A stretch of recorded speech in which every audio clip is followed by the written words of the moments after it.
नमस्कार दोस्तों, इस वीडियो को लाइक करें, हमारे चैनल को सब्सक्राइब करें, इस घंटी के आइकन को दबाएं, ऑल सेलेक्ट करें हमारी सभी वीडियो सबसे पहले देखने के लिए।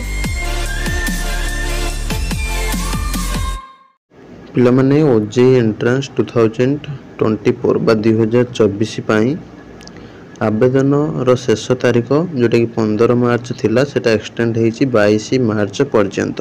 जो मैंने सब आवेदन करना हो डिस्क्रिप्शन ले थिबा वीडियो को देखिकी स्टेप बाय स्टेप प्रोसेस बुझंतु एवं आवेदन करनियंतु बहुत जल्दी।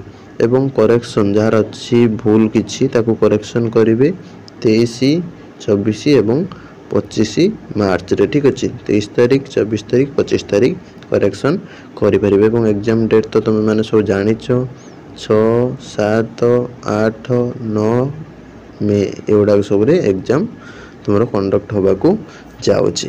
बर्तमान समय ये रोचे इम्पोर्टाट इनफॉरमेशन जो मैंने सब आवेदन करन निश्चित भाव सब आवेदन करनी। रही नमस्कार, जय जगन्नाथ।